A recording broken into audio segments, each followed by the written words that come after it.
My travel ഡേയ്സിൻ്റെ മറ്റൊരു വീഡിയോയിലേക്ക് എല്ലാവർക്കും സ്വാഗതം. നമ്മൾ ഇപ്രാവശ്യം ഒരു ട്രാവൽ വീഡിയോ ആയിട്ടല്ല വന്നിരിക്കുന്നത്. ഇപ്പോൾ കൊറോണ കാലം ആയതുകൊണ്ട് തന്നെ നമുക്ക് ട്രാവൽ വീഡിയോ ചെയ്യുക എന്ന് പറയുന്നത് വളരെ പ്രയാസമാണ്. അപ്പോൾ നമ്മുടെ നാട്ടിൽ നമുക്കൊക്കെ ഉപകാരപ്രദമായ ഒരു വീഡിയോ ആണ് ഇതിൽ കൂടി ഞാൻ കാണിക്കാൻ പോകുന്നത്. നമ്മളൊക്കെ വീടുകളിൽ ആവശ്യത്തിന് കുഴൽക്കിണറുകൾ, വീട്ടാവശ്യത്തിന്, വ്യാവസായിക ആവശ്യത്തിന്, മറ്റെല്ലാ പല ആവശ്യങ്ങൾക്കും നാട്ടിൽ ഒരുപാട് കുഴൽക്കിണറുകൾ അടിക്കാറുണ്ട്. പലപ്പോഴും അതിൽ വെള്ളം കിട്ടാറില്ല. വെള്ളം കിട്ടാത്ത കുഴൽക്കിണറുകൾ ചിലപ്പോൾ നമ്മൾ മൂടും, അല്ലെങ്കിൽ അത് ഉപേക്ഷിക്കും. പക്ഷേ ഈ കിണറുകളിലൊക്കെ ധാരാളം PVC പൈപ്പുകൾ, ഇപ്പോൾ എൻ്റെ പിറകിൽ കാണുന്ന ഇതുപോലുള്ള PVC പൈപ്പുകൾ നമുക്ക് നിക്ഷേപിച്ചിട്ടുണ്ടാകും. രാജ്യത്ത് മൊത്തം നോക്കുകയാണെങ്കിൽ ലക്ഷക്കണക്കിന് അല്ലെങ്കിൽ കോടിക്കണക്കിന് കുഴൽക്കിണറുകൾ ചിലപ്പോൾ ഇതുപോലെ ഉപേക്ഷിക്കപ്പെട്ട നിലയിൽ കാണുന്നുണ്ടാകും. ഇത്തരത്തിൽ ഉപേക്ഷിക്കപ്പെട്ട കുഴൽക്കിണറിൽ നിന്ന് ഇതിൽ ചെയ്ത ഈ PVC പൈപ്പ് എങ്ങനെ പുറത്തെടുക്കുക എന്നുള്ളതാണ് ഈ വീഡിയോ കൂടി നമ്മൾ കാണുന്നത്. വളരെ എളുപ്പത്തിൽ നമുക്ക് ഈ സാധനം പുറത്തെടുക്കാം. അപ്പോൾ ഈ വീഡിയോ നിങ്ങൾക്ക് എല്ലാവർക്കും ഉപകാരപ്രദമാണെന്ന് കരുതുന്നു. ഉപകാരപ്പെടുകയാണെങ്കിൽ മാക്സിമം ഷെയർ ചെയ്യുക, ലൈക്ക് ചെയ്യുക, ചാനൽ സബ്സ്ക്രൈബ് ചെയ്യുക.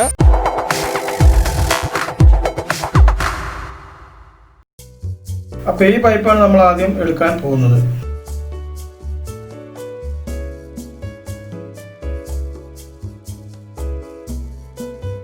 അപ്പോൾ നമുക്കിതിനാവശ്യം നല്ല ബലമുള്ളൊരു റോപ്പ് വേണം. ആ റോപ്പ് പൈപ്പിൽ ബന്ധിപ്പിക്കണം. ശേഷം നമ്മൾ JCBയുമായിട്ട് ബന്ധിപ്പിക്കണം. അപ്പോൾ നമുക്ക് ഈ പൈപ്പ് റോപ്പ് ബന്ധിപ്പിച്ചിട്ട് ആദ്യം ഒരു ശ്രമം നടത്തി നോക്കാം. എങ്ങനെയുണ്ട് വലിച്ചു നോക്കാം, കിട്ടുക എന്നറിയാൻ വേണ്ടിയിട്ട്.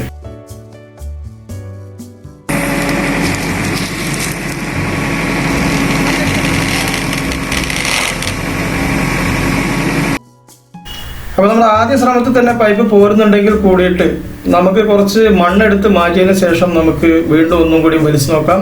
അപ്പോൾ അറിയാം, ഒന്നും കൂടി നമുക്ക് എളുപ്പമായിരിക്കും എന്നാണ് നമുക്ക് തോന്നുന്നത്. അപ്പോൾ വളരെ കുറച്ച് ആഴത്തിൽ കുറച്ച് മണ്ണെടുത്തതിന് ശേഷം നമുക്ക് വീണ്ടും റോപ്പ് ഇതുപോലെ പൈപ്പിൽ ബന്ധിപ്പിച്ച് ശേഷം നമുക്ക് JCB ഉപയോഗിച്ച് നമുക്ക് എങ്ങനെ ഒന്ന് പൊക്കി നോക്കാം, എങ്ങനെ കിട്ടുമെന്ന് ഒന്ന് നോക്കാം. അപ്പോൾ ഇങ്ങനെ മണ്ണെടുത്തതിന് ശേഷം പൊക്കുമ്പോൾ എത്രത്തോളം എളുപ്പമാണെന്ന് നമുക്ക് നോക്കാം.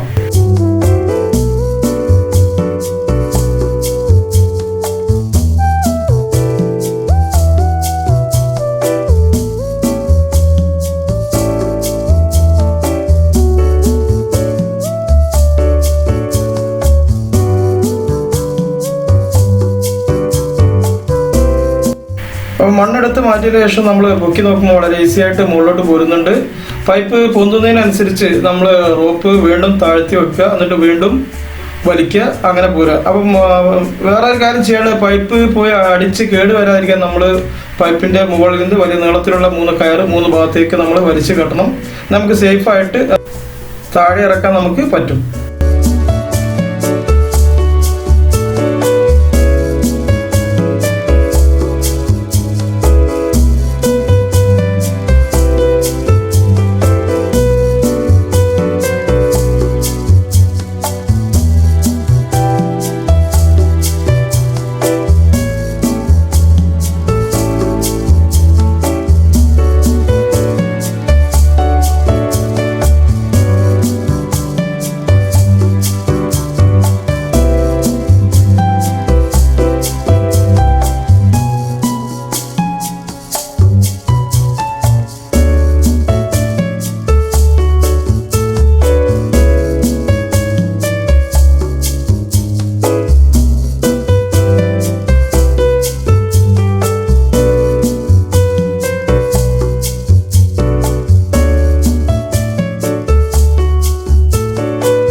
അങ്ങനെ വളരെ സേഫായി നമ്മൾ ഈ ഒരു പൈപ്പ് ഫുള്ളായിട്ട് നമ്മൾ പുറത്തെടുത്തിരിക്കുകയാണ്. നമ്മൾ കയറിട്ട് പിടിച്ചതുകൊണ്ട് പൈപ്പ് താഴെ വീണ് ഡാമേജ് വരാതെ നമുക്ക് ഇറക്കാൻ പറ്റി. അപ്പോൾ ഇതുപോലെ 3 ഭാഗത്തുനിന്ന് 3 കയറിട്ട് പിടിക്കുകയാണെങ്കിൽ നമുക്ക് സേഫായിട്ട് ഈ പൈപ്പ് പുറത്തെടുക്കാം. യാതൊരു പ്രയാസമില്ല. 10,000 വിലയുള്ള പൈപ്പാണ് നമ്മളിപ്പോൾ വളരെ കുറഞ്ഞൊരു സമയം കൊണ്ട് നമ്മൾ പുറത്തെടുത്തത്. നമുക്ക് ആലോചിച്ചാൽ അറിയാം നമ്മുടെ നാട്ടിലൊക്കെ എത്രത്തോളം ഇതുപോലത്തെ ഉപയോഗശൂന്യമായിട്ടുള്ള കുഴൽക്കിണറുകളുണ്ട് എന്നുള്ളതും, അതുപോലെ തന്നെ ഉപയോഗശൂന്യമായ ഇത്തരത്തിലുള്ള മൂടാതെ കിടക്കുന്ന കുഴൽക്കിണറുകൾ എത്രത്തോളം അപകടമാണെന്നൊക്കെ നമുക്കറിയാം. കാരണം നമ്മുടെ നാടുകളിൽ നിന്നൊക്കെ ഒരുപാട് പല സംസ്ഥാനങ്ങളിൽ നിന്നും പലപ്പോഴും നമുക്ക് ഇതുപോലത്തെ കുട്ടികൾ കിണറ്റിൽ വേണ്ടിയിട്ടുള്ള ന്യൂസുകളും മറ്റും നമ്മൾ കേൾക്കാറുണ്ട്. അപ്പോൾ ഇത്തരത്തിൽ നമുക്ക് വളരെ ഈസി ആയിട്ട് ഈ ഒരു സംഗതി പുറത്തെടുക്കാൻ പറ്റും. അപ്പോൾ അതിന് ചിലവ് തന്നെ വളരെ കുറഞ്ഞ ചിലവ് വരുന്നുള്ളൂ. ഈ പൈപ്പ് നമുക്ക് ഇതേ ആവശ്യത്തിന് തന്നെ വേണ്ടി നമുക്ക് വീണ്ടും ഉപയോഗിക്കാം. യാതൊരു ഡാമേജും വരാത്ത പൈപ്പാണ്. അല്ലെങ്കിൽ വേറെ പർപ്പസിന് വേണ്ടി നമുക്ക് ഉപയോഗിക്കാം. പലപ്പോഴും പല ആളുകളും നമ്മളെ ഈ ഒരു കാര്യത്തെപ്പറ്റി നമ്മൾ ചിലപ്പോൾ ആലോചിച്ചിട്ടുണ്ടാവില്ല. ഇതുപോലെ ചിലപ്പോൾ നമ്മൾ എടുക്കുന്നത് നിങ്ങൾ കണ്ടിട്ടുണ്ടാവില്ല. അപ്പോൾ നമ്മൾ ഈ ചെയ്യുന്ന പ്രവൃത്തി നിങ്ങൾ കണ്ടിട്ടാണെങ്കിൽ നിങ്ങൾക്ക് നിങ്ങളുടെ വീടുകളിലോ അല്ലെങ്കിൽ നിങ്ങളുടെ സുഹൃത്തുക്കളുടെ വീടുകളിലോ മറ്റോ ഉണ്ടെങ്കിൽ നിങ്ങൾക്ക് എന്ത് ചെയ്യാം, ഈ ടെക്നിക്ക് ഉപയോഗിച്ചിട്ട് വളരെ ഈസി ആയിട്ട് ഈ പൈപ്പ് പുറത്തെടുക്കാം. ശേഷം മണ്ണിട്ട് മൂടുകയാണെങ്കിൽ കുഴൽക്കിണർ മൂടാത്തത് മൂലമുള്ള ഒരു അപകടങ്ങൾ ഇല്ലാതെ നമുക്ക് അത് അപകടങ്ങൾ ഒഴിവാക്കാൻ നമുക്ക് പറ്റും. അതുപോലെ തന്നെ നമുക്ക് ഇത്രയും വിലയുള്ള പൈപ്പ് നമുക്ക് വേറെ ആവശ്യങ്ങൾക്ക് അല്ലെങ്കിൽ പിന്നീട് നമ്മൾ വേറെ കുഴൽക്കിണർ അടിക്കുകയാണെങ്കിൽ അതിലേക്ക് ഉപയോഗിക്കാനൊക്കെ നമുക്ക് ഉപയോഗിക്കാം. അപ്പോൾ ഇന്ന് നമുക്ക് 3 പൈപ്പാണ് നമുക്ക് എടുക്കാനുള്ളത്. 3ാമത്തെ പൈപ്പാണ് എടുത്തുകൊണ്ടിരിക്കുന്നത്. അപ്പോൾ മണ്ണിന്റെ ഘടനയ്ക്കനുസരിച്ച് നമുക്ക് എടുക്കാൻ, ചില മണ്ണാണെങ്കിൽ കുറച്ച് പ്രയാസം ഉണ്ടാകും, ചില മണ്ണാണെങ്കിൽ വളരെ എളുപ്പമാണ്. അപ്പോൾ മണൽ കൂടിയ മണ്ണാണെങ്കിൽ വളരെ ഈസി ആയിട്ട് നമുക്ക് എടുക്കാം. ഇപ്പോൾ ഈ എടുക്കുന്നത് വളരെ ഈസി ആയിട്ട് എടുത്ത് വളരെ കുറച്ച് ഭാഗം മാത്രമേ ഞങ്ങൾ JCB വെച്ചിട്ട് കുഴിച്ചിട്ടുള്ളൂ. മണലായതുകൊണ്ട് വളരെ പെട്ടെന്ന് ഈസി ആയിട്ട് തന്നെ പുറത്തേക്ക് വരുന്നുണ്ട്.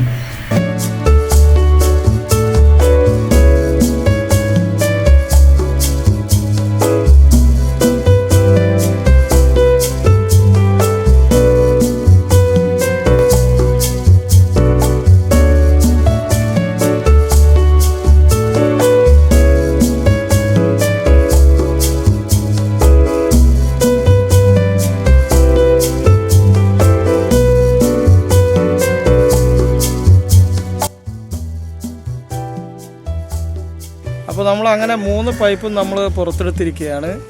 നമുക്ക് മൊത്തം പൈപ്പിന് വരുന്ന ചിലവ് എന്ന് പറയുന്നത് 30,000 രൂപയിൽ മേൽ നമുക്കിതിന് ഇപ്പോൾ 3 പൈപ്പിനും കൂടി ചിലവ് വരും. നമുക്കിത് പുറത്തെടുക്കാനായ ചിലവ് എന്ന് പറയുന്നത് 3 മണിക്കൂർ നേരത്തെ JCBയുടെ വാടകയാണ്. പിന്നെ നമ്മൾ വീട്ടുകാരെ തന്നെ കൂടി കൊടുത്താൽ മതി. കയറ് കെട്ടിയിട്ട് 3 ഭാഗത്തെ പിടിക്കാൻ നമ്മൾ കൂടി കൊടുത്താൽ മതി. അത്രയും ചിലവേ നമുക്ക് ഈ ഒരു 3 പൈപ്പ് കൂടി പുറത്തെടുക്കാൻ നമുക്ക് വരുന്നത്. അപ്പോൾ ഇതിൻ്റെ പൈപ്പിൻ്റെ വിലയും നമുക്ക് വരുന്ന ചിലവും വെച്ച് നോക്കുമ്പോൾ നമുക്ക് ഒരുപാട് ലാഭകരമാണ് ഈ ഒരു സംഗതി. അതുപോലെ തന്നെ നമുക്ക് ഇതുമൂലം ഉണ്ടാകുന്ന അപകടങ്ങളും മറ്റു കാര്യങ്ങളൊക്കെ നമുക്ക് ഒഴിവാക്കാൻ പറ്റും. അപ്പോൾ ഈ വീഡിയോ നിങ്ങൾക്ക് എല്ലാവർക്കും ഇഷ്ടമാകുമെന്ന് കരുതുന്നു, ഉപകാരപ്രദമാകുമെന്ന് കരുതുന്നു. ഒരിക്കലും നിങ്ങൾ മാക്സിമം ഷെയർ ചെയ്യുക, സപ്പോർട്ട് ചെയ്യുക, ചാനൽ സബ്സ്ക്രൈബ് ചെയ്യുക. എന്നെ ബന്ധപ്പെടേണ്ട നമ്പർ 9946058651. JCB കൊടുവള്ളിയുള്ള JCB ആണ്. എന്തെങ്കിലും വർക്കുണ്ടെങ്കിൽ ബന്ധപ്പെടാം. എൻ്റെ പേര് ജാഫർ എന്നാണ്. ഞാൻ കൊടുവള്ളിയാണ്.